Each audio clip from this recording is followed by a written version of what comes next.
Di Kota Malang itu ada sejumlah banner baliho yang terpampang.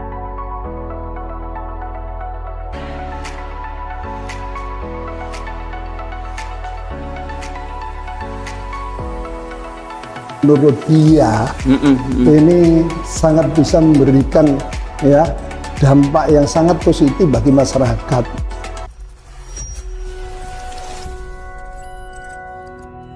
Assalamualaikum warahmatullahi wabarakatuh. Waalaikumsalam warahmatullahi wabarakatuh. Kembali bersama saya Abdul Munthalib di channel ABM Insight dalam program Speak Up.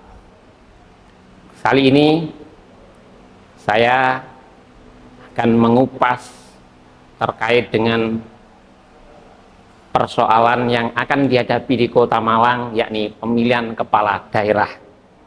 Nah, tentu ini menjadi pertanyaan banyak orang, khususnya di Malang, siapa sih kira-kira nanti akan maju, dan kalaupun nanti maju bagaimana visinya dan seperti apa. Nah, ketika saya keliling di beberapa kota di Kota Malang itu ada sejumlah banner baliho yang terpampang yang tertulis calon wali kota Malang, calon wali kota Malang, tapi kita belum tahu serius atau tidak. Nah, karena itu salah satu yang kami undang adalah salah satu tokoh yang banyak sekali terpampang banner-banner foto-fotonya di jalanan di Kota Malang. Saya undang dan kita kenalkan, mungkin Anda semua sudah kenal lah, Abah Muhammad Anton. Assalamualaikum, Mbah. Waalaikumsalam. Loh, lama sekali, Mbah, enggak ketemu, Mbah. Kemana aja, Mbah, kalau enggak pernah muncul, Mbah? Ya, ini kita lagi ngurusi kerjaan kita ya. Kita memang orang bisnis, jadi ya sudah ngurusi pekerjaan sambil ngatur anak-anak lah. Oh, siap. Bah, tadi sudah saya sampaikan, Pak. Jadi banyak banner di sudut-sudut gang, hampir semua kota, sudut lah. Itu terpampang Abah Anton Isbek 2024. Itu sebenarnya serius atau dari Abah atau gimana ya, Pak Iba? Ya, mohon maaf ya. Sebetulnya saya mau cerita sedikit ini tentang mungkin apa yang disampaikan oleh Mas Wadid, bahwa memang saya sendiri heran ini fenomena masyarakat kita. Ini saya melihat ada satu aspirasi yang mungkin oleh masyarakat ini dituangkan dalam bentuk apapun, termasuk banner dan segala macam. Tapi yang jelas dalam proses demokrasi ini memang satu hal yang membutuhkan satu kecerdasan bagi masyarakat kita. Apalagi ini menjelang pilkada ini adalah pemilihan kepala daerah, dan tentunya kepala daerah ini harus yang dipilih benar-benar murni dari hati masyarakat kita sendiri. Jadi seperti itu. Kenapa? Karena demikian, karena 5 tahun itu menentukan sekali bagaimana seorang terpilih nanti itu bisa menjabarkan program dan visi misinya untuk bisa dijalankan demi kesejahteraan masyarakat Kota Malang itu. Kembali ke soal banner tadi, Pak. Itu artinya kan berarti apa, serius ini, Pak, ya, untuk maju lagi, Pak, ya? jadi begini. Masyarakat sekarang kayaknya berharap juga itu, kayaknya ya. Ya, jadi saya melihat ada fenomena khusus ini ya, masyarakat kita. Saya sendiri itu sebetulnya juga kaget. Kenapa? Karena begitu saya melihat banner-banner yang terpampang di sudut kota itu, di sudut kampung, di gang-gang banyak, apa? Di gang-gang itu ternyata setelah saya lihat, saya itu masyarakat mengambilnya dari bukan murni dari pemberian seorang calon yang memberikan satu gambar yang untuk dilakukan ini. Tapi saya melihat di situ mereka mengambil dari mungkin foto-foto Instagram. Oh, artinya itu bukan apa yang ngasih foto mereka, bukan ya? Ini yang perlu saya jelaskan ya. Gimana, Pak? Jadi di situ, coba kita lihat saja dari masing-masing banner itu tidak ada yang sama. Gambarnya beda-beda, tapi gambarnya berbeda-beda. Dan banyak yang pecah lagi. Nah, dan itu semua tidak sesuai dengan mungkin ada calon-calon yang ingin memberikan apa namanya mungkin kepada masukan kepada masyarakat atau mungkin ini memperkenalkan diri, tidak mungkin dong. Masa mengenalkan diri terus mereka gambarnya tidak jelas, gambarnya ini. Artinya benar-benar itu spontanitas dari warga, Pak ya. Alhamdulillah. Bikin sendiri. Ya. Itu izin apa atau mau spontanitas saja atau? Ya, jadi setelah munculnya gambar-gambar itu, saya sampaikan, saya ingin tahu juga siapa sih sebetulnya yang memasang gambar itu. Oh, nah, itu nggak tahu. Ternyata itu masyarakat. Oke. Dan masyarakat itu saya tanya, ada memang satu ya masyarakat kita ini di Kota Malang adalah bentuk kerinduan bahwasanya Abah Anton ini pernah memimpin Kota Malang yang pada waktu itu menurut dia ini sangat bisa memberikan ya dampak yang sangat positif bagi masyarakat. Nah, kerinduan itulah dia memunculkan ide membuat gambar-gambar itu. Makanya tagline-nya rindu Abah. Macam-macam. Banyak itu ya. Jadi seperti itu. Dan gambarnya mulai dari gambar berbeda, mulai dari background-nya berbeda. Ya sesukanya karena mereka itu biaya sendiri. Nah, kemudian saya anggap ini kan respon langsung dari masyarakat, Pak. Karena itu kan buktinya gambarnya aja beda-beda, macam-macam. Nah, itu terus kemudian Abah merespon itu bagaimana, Pak? Ini sebagai bentuk dukungan moral atau babano kono atau apa gimana, Pak? Ya, jadi begini, perlu saya sampaikan juga ya. Jadi begini, kepala daerah itu ya bukan ajang mencari pekerjaan. Mohon maaf sekali. Ya, jadi kita harus hati-hati betul. Kalau kita mencari kerjaan, jangan di kepala daerah. Karena kepala daerah itu memegang satu kebijakan yang tentunya diberikan amanah oleh masyarakat.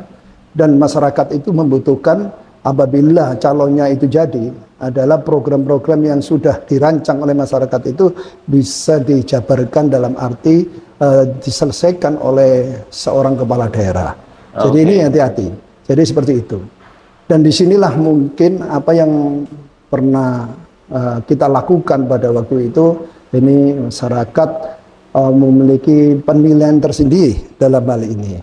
Terus terang saja saya sudah menyampaikan ke beliau, Anda kan tahu semuanya bagaimana saya ini. Ya, mungkin tidak perlu dijelaskan, tapi yang jelas masyarakat sudah tahu bahwa 2018 ada sesuatu yang tidak diinginkan sebetulnya oleh masyarakat Kota Malang, tapi itu terjadi. Ketika Abah masih menjabat sebagai wali kota dulu ya? Saya masih menjabat tahun 2018 di akhir masa pemerintahan saya, dan pada waktu itu 3 bulan sebelum menjelang pencoblosan ternyata ada huru-hara ujian bagi Kota Malang seperti itu. Ya itulah mungkin adalah salah benar. Saya yakin masyarakat kita ini adalah masyarakat berpendidikan, akademisi. Kenapa? Karena Kota Malang kota pendidikan. Ya, banyak akademisi yang mengerti, yang tahu, yang mungkin bisa memberikan satu masukan kepada masyarakat yang di bawah. Jadi seperti itu. Ini semua saya sudah minta ke masyarakat menjadi tolak ukur. Jangan itu secara langsung seperti ini. Bagi kami sih keluarga, aspirasi itu baik-baik saja. Ya, dukungan itu baik-baik saja. Tapi saya ini mohon maaf, sudah diingatkan oleh keluarga saya bahwasanya kita ini mau mencari apa. Jadi seperti itu. Makanya saya katakan hati-hati. Bukan menjadi kepala daerah ini untuk mencari pekerjaan. Tapi adalah pengabdian yang harus dilakukan sebagai kepala daerah terpilih. Dalam hal ini harus bisa mengayomi masyarakat dan tentunya mensejahterakan masyarakat itu. Ya, artinya saya melihat gini, Pak. Dengan reaksi masyarakat yang pasang banner banyak begitu kan, tragedi 2018 itu kan sama sekali tidak mempengaruhi mereka kayaknya. Masyarakat kan memahami kayaknya begitu. Artinya ini tidak jadi masalah kan sebenarnya. Sehingga harapan masyarakat agar kembali menjawab kerinduan masyarakat itu bisa terwujud gitu loh. Ya, ya, Nah, ya. ini bagaimana? Apakah sudah ada keputusan untuk itu? Ya wes, karena masyarakat yang pengen aku tak oke, gas misalnya gitu. Ya inilah, dari apa yang terjadi di lapangan itu tidak sama yang terjadi di dalam keluarga saya. Oh gitu Nah, ya. karena istri dan anak saya ini tentu juga sangat menentukan sekali ya Oke, dalam hal oke. ini. Kenapa? Mereka sudah mengatakan pada saya. Tadi saya sampaikan sedikit, ini perlu saya jabarkan bahwa istri saya maupun anak saya itu sudah memberikan sebetulnya warning kepada saya. Untuk apa sih kita mencalonkan kepala daerah? Toh dulu waktu tahun 2013 kita diberikan amanah oleh masyarakat kita, waktu itu sampai 2018, gaji kita nggak menerima. Gaji itu kita berikan semuanya kepada orang-orang yang sangat membutuhkan, termasuk di sini adalah bagi masyarakat miskin kita. Ya, ya, ya. Berarti untuk apa kita ini kepala daerah? Ini jawaban dari keluarga kami. Oke, ya. Jadi seperti itu. Untuk rumah dinas juga tidak ditempati. mau menempati rumah dinas. 5 tahun nggak ditempati. 5 tahun kita sudah diberikan fasilitas oleh negara, tapi kita tidak mempergunakan fasilitas negara. Artinya apa? Keluarga saya itu untuk apa sebetulnya? Untuk kembali mencalonkan itu. Walaupun ini semakin center, artinya kekuatan masyarakat kita dalam hal ini. Ya, saya sudah menyampaikan kepada masyarakat hal tentang ini. Jadi seperti itu. Alhamdulillah sekali kami ini tidak hanya mengurusi bisnis, tapi alhamdulillah kita ini kan punya majelis. Ya. Nah, saya yakin majelis ini berada, majelis ini ada. Ini hanya kekuatan yang memang diberikan kepada saya, tidak semudah itu. Kenapa? Istiqomahnya masyarakat kita dalam kebersamaan perkumpulan majelis bersolawat yang ada di rumah saya ini setiap hari Minggu, harinya itu hari Kamis malam Jumat, itu Rutin sudah berapa tahun Pak itu? rutin ini. Sudah puluhan Ternyata tahun, ya? ini dulu saya sudah bangun majelis ini sudah lama sekali sebelum saya itu waktu itu masih menjadi RW ya. Oke. Nah, munculnya itu dari RW itu. Nah, akhirnya waktu itu 1 bulan sekali kami lakukan. Ternyata ada proses politik pada tahun 2018. Nah, itulah muncul dari masyarakat kita pada waktu itu, karena saya tidak ada di rumah, minta kepada keluarga saya untuk memberikan fasilitas tempat. Hanya ingin mendoakan saya yang berada ya jauh, tidak berada dengan masyarakat ini, mendoakan ya baik keselamatan maupun kesehatan dan macam-macam itu. Dan akhirnya sampai sekarang terus ini berarti sudah mulai tahun 2018 itu. Ya. Dia berdiri sendiri ini, bukan jadi, Iya Pak. Artinya sampai hari ini belum ada kepastian atau keputusan apapun dari apa ya Pak? Ya. Meskipun dorongan dari masyarakat nampaknya juga sangat kuat begitu. Saya melihat ini tadi mengatakan sebuah fenomena. Setelah gambar ini terwujud, saya sudah memberitahukan mungkin masalah-masalah ini ya. Kita bicara memberitahu, mereka sudah tahu, tidak diberitahu ya sudah tahu. Jadi seperti itu. Seperti apa saya ini? Tapi saya melihat ada semacam kekuatan bagi masyarakat sendiri yang masih memberikan kepercayaan itu, yang masih memberikan ini. Bahkan dari para ulama kita, dari pondok-pondok pesantren, itu mengharapkan ada satu perubahan di Kota Malang ini, yang berkeinginan bahwa ingin membangun kota yang kita cintai bersama ini sesuai dengan harapan-harapan masyarakat kita. Ya, bahkan saya dengar-dengar sudah ada yang menggalang dukungan lewat RT RW yang itu dari dari inisiatif warga sendiri loh Pak, ini gelombangnya sudah begini kian kuat loh Pak. Iya, jadi dengan adanya muncul gambar itu ada semacam masukan atau mungkin yang didengar oleh masyarakat, ada yang menjadi polemik yang mengatakan bahwa Abah Anton ini tidak bisa mencalonkan dan apa mungkin muncul itu akhirnya masyarakat membuat sesuatu yang lebih dari gambar itu. Adalah apa? Ingin memberikan satu bentuk dukungan bahwa seorang kepala daerah itu adalah figur yang dipilih oleh masyarakatnya. Jadi seperti itu. Jadi masyarakat bikin kekuatan sendiri lah untuk melawan. Itulah. Karena memang ada gini Pak, ada yang rumor atau isu lah bahwa wah Pak Anton nggak mungkin iso maju maneh karena ada status hukum. Nah, itu bisa dijelaskan Pak. Kira-kira seperti apa? Jadi begini, saya sendiri ini bingung ya. Saya mungkin karena tidak respect atau bagaimana dengan pilkada yang akan datang ini, tapi ada muncul kekuatan masyarakat itu yang akhirnya memunculkan satu spekulasi yang dimana membicarakan tentang masalah pokok hukum. Tapi memang selama ini saya juga tidak pernah istilahnya memberikan satu pencerahan tentang apa yang terjadi di Kota Malang itu. Nah, jadi seperti itu ya. Kami masalah hukum memang terus terang kami tidak mengerti masalah hukum karena bidang saya bukan hukum ya. Saya ini seorang arsitek ya. Bidang saya mungkin bukan itu. Jadi jauh aja situ. Tapi memang perlu masyarakat tahu. Yang saya tahu, saya ini bisa tidak dengan keputusan yang katanya mereka itu keputusan Mahkamah Konstitusi yang berikan itu. Tapi saya tidak mengerti itu. Biarlah nanti orang hukum yang jelas. Tapi perlu saya tegaskan di sini, memang pada waktu tahun 2016 dengan kasus yang terjadi di Kota Malang itu, ya, kami itu ada sebuah amar putusan dari pengadilan yang menyatakan bahwa saya sendiri sebagai kepala daerah pada waktu itu ada masalah tentang korupsi yang melibatkan beberapa Kota Malang. Nah, disitulah masyarakat kita, ya, masyarakat kita ini berasumsi melihat mungkin, nah, Abah Anton ini tidak lama di situ. Abah Anton ini pada waktu persidangan terjadi, banyak masyarakat kita yang mengikuti ke sana.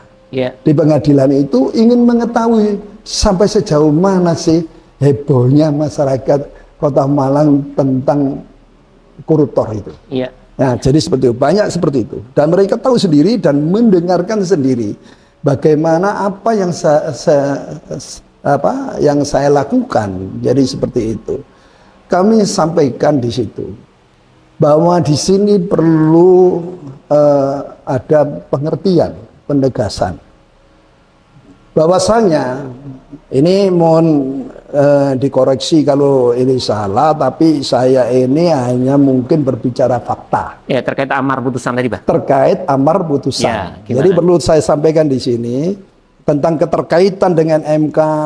Saudara boleh tidak, saya tidak tahu masalah hukum itu. Biar orang-orang hukum sendiri yang mengerti tentang bahasa-bahasa hukum itu, jadi seperti itu. Tapi perlu tegaskan sini bahwa memang pada waktu 2016 ini saya diputuskan telah bersalah. Saya dikenakan pada di dalam amar putusan itu masuk dalam pasal 5. Ya. Nah, pasal 5 ini yang berbunyi memang hukumannya itu 1 sampai 5 tahun. 1 sampai 5 tahun ya. 1 sampai 5 tahun.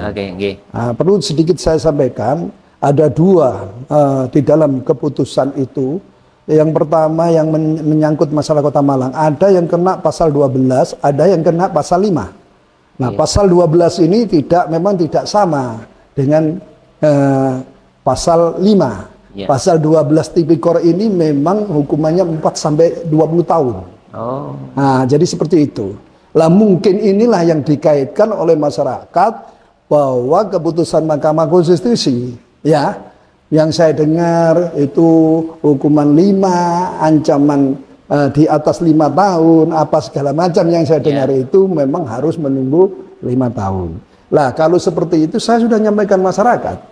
Kalau sebagai terdakwa, saya ini kalau menunggu 5 tahun, itu baru selesai tahun 2005 Maret, tanggal 29. Kenapa? Karena saya keluar tanggal 29 Maret tahun 2020 dibebaskan. Murni, ya. Murni dibebaskan itu. Nah, pembebasan murni ini ya menyangkut masalah amar putusan itu. Jadi di dalam pasal 5, dan perlu saya tegaskan memang mungkin berbeda dengan apa yang diterima oleh teman-teman saya, ya, jadi seperti itu. Seperti contoh, keputusan pasal 5 ada keputusan tambahan di sini. Nah, ini perlu saya tegaskan. Memang saya melihat di sini tidak ada konteks yang menyatakan bahwa saya dicabut hak politiknya. Oh, tidak ada kata-kata itu. Nah, tidak ada kata-kata yang mencabut hak politik saya. Buktinya apa? Saya kemarin memilih presiden, saya kemarin memilih pileg, ikut. Artinya apa? Hak politik saya murni, tidak ada pencabutan. Oh, hak politik itu bukan Pak, menjabat jabatan politik tertentu enggak ya? Enggak. Jadi begini. Oh. Memang ada penegasan setelah pasal 5 itu diputuskan, ada huruf penebalan di bawah bahwa ada tambahan. Ya. Yang mana tambahannya adalah menyatakan bahwa saudara Muhammad Anton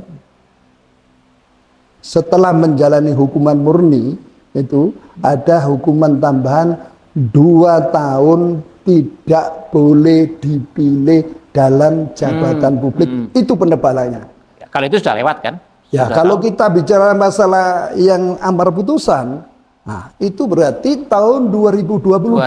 2002 ya, artinya sudah lewat. Maret itu sudah terlewatkan. Ya. Memang seperti itu. Ya. Tapi saya itu tidak mengerti masalah hukum ya. Ya. Jadi bahasa hukum masalah ini saya tidak ngerti. Itu biarkanlah mereka mungkin ahli-ahli hukum yang mengerti masalah itu. Yang terpenting adalah marilah kita ini jangan berikan satu hal keputusan yang demi kepentingan individu, demi kepentingan kelompok, tapi bisa mengorbankan kepentingan orang banyak. Ini. Nah, saya berharap seperti itu. Pencerahan itu sangat bagus sekali bagi kita, orang yang awam-awam hukum. Ya. Jadi kasihlah masyarakat kita yang awam hukum ini sesuatu yang bernilai, yang penyampaian itu memang benar-benar murni, bukan dari hati nurani, tapi dari aturan hukum yang ada. Harapan kita hanya itu saja. Iya Pak, artinya ini kan sudah terjawab tuh Pak, kan persoalan hukum, karena ada kekhawatiran nanti kalau Abah mau maju nanti akan dihadang dengan persoalan ini. Tapi kan ternyata sudah terjawab dengan amar putusan pasal 5 dan tambahan tadi Pak. Dan tambahan tadi, iya. Ya, dari sini secara hukum kan sudah ada masalah Pak. Tinggal keputusan Abah aja nanti dengan keluarga seperti apa. Iya. Ya itu tadi saya silakan ke masyarakat. Saya menyampaikan ya mungkin hanya apa yang ada. Ya. Saya tidak mau nambahi, saya tidak mau ngurangi, wong saya ini nggak ngerti bahasa hukum ya, jadi seperti itu. Ya. Tapi perlu saya sampaikan kepada masyarakat yang tentunya ahli hukum ya, mungkin selama ini belum pernah melihat sebuah amar keputusan atau belum lihat amarnya itu. Nah, karena belum melihat amar itu ya. Nah, ini tadi penyampaian saya. Boleh nanti kalau memang beliau ini ingin untuk praktik hukumnya itu mereka ingin membuka, silakan. Kami terbuka kok, nggak ada masalah. Akan saya beritahu, akan saya kasihkan, silakan. Ya, mohon. Pak, kalau berandai-andai Pak, kalau Abah serius maju itu nanti pakai partai atau independen Pak, kira-kira Pak? Karena dengan kekuatan masyarakat yang demikian besar itu independen pun kuat juga loh Pak. Ya kami kalau partai-partai apa Pak? Mohon maaf, kami juga belum berpikir ke sana. Gitu ya? Karena kan gini, tahapan pilkada ini kan juga belum dimulai. Akan sudah ada memang peraturan yang menyatakan bahwa nanti pendaftaran itu bulan Agustus. Tanggal 25, 26 untuk mendaftarkan calon pilkada. Dan nanti insya Allah memang di dalam peraturan itu disebutkan pencoblosannya tanggal 27 November. Ya. Berarti masih jauh ini, masih jauh di sana. Nah, mungkin inilah yang saya berpikir bagaimana ya kita ngomong partai politik, Kita bukan orang partai politik. Iya. Kalau dulu memang saya orang politik, ketua partai juga. ketua partai juga, tapi sekarang Apa tidak. sekarang sudah tidak masuk anggota partai sama sekali, Pak, sekarang? Saya sama sekali tidak ada masuk dalam daftar partai apapun. Dulu tuh mundur atau gimana, Pak, dari Apa? PKB, Pak? Tidak mundur memang pada waktu kejadian itu yang namanya organisasi itu kan ada yang harus melanjutkan kan begitu.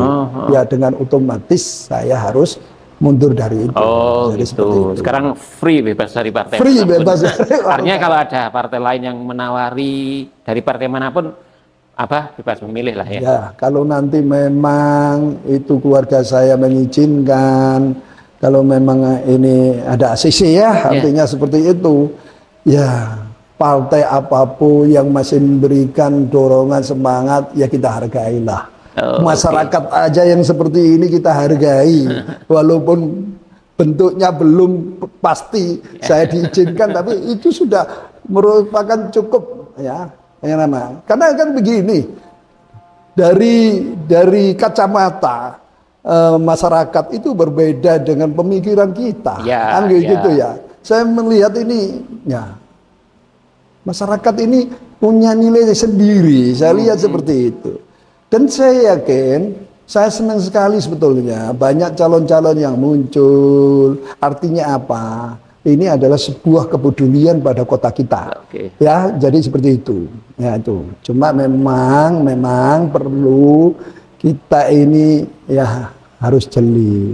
Karena di sini nanti ya tidak hanya adu program, adu misi, ya program dan misi ini bisa kita sampaikan secara teori, akan tetapi pembuktian itu loh yang hati-hati. Jadi seperti itu. Bisa nggak membuktikan program dan visi misinya realisasinya itu? Realisasi, ya gitu. Wah, tapi sejauh ini sudah banyak, sudah ada partai yang mencoba untuk menggoda apa? Ada apa? Ya. Ayo Pak, ada banyak Pak. Ya kalau seperti itu ada sih. Akan tetapi kan saya ini terus terang masih sudah sama sih saya sampaikan, memang seperti itu. Sampai sekarang masih belum ada niatan ke sana, tapi kita hargai apa yang sudah dilakukan masyarakat sekarang, seperti sekarang muncul pendaftaran itu masyarakat. Ini hanya ingin membuktikan saja masyarakat bahwa mungkin kepada saya bahwa saya ini serius, Bah. Saya ini menginginkan, Bah. Iya, masyarakat jadi seperti itu. Iya, jadi seperti itu. Sudah ini sudah berapa puluh ribu ini sudah masuk ke kita. Nah, ini itu. Memang terus terang aja ada yang tanya saya, Bah, kok kenapa tidak seperti teman-teman yang lain, ada lembaga survei. Nah, lembaga survei itu memang sudah ada niatan dari calon-calon untuk mencalonkan. Lah saya ini belum, itu loh. Kok lembaga survei? Iya gitu. Ya kuncinya kan diabah dulu kan. Iya. Oke Pak, jadi kita semua menjadi menjadi gamblang. Terjawablah banyak hal, terutama kaitannya dengan persoalan hukum itu tadi Pak. Karena kita memang banyak suara-suara begitu bahwa nggak mungkin apa karena ada hukum yang tidak membolehkan, ternyata sudah terjawab. Baik sahabat ABM Insight dan warga seluruhnya, ini diskusi kita dengan Abah Anton menarik sekali. Kita tentu berharap Abah sehat selalu, sehingga bisa memberikan manfaat lebih luas lah ke masyarakat yang selama ini sudah dilakukan, sehingga nanti bisa lebih luas lagi. Dan keluarga juga sehat semua, Mbah. Amin. Baik, terima kasih. Semoga ini dialog yang bermanfaat untuk kita semua, dan assalamualaikum warahmatullahi wabarakatuh.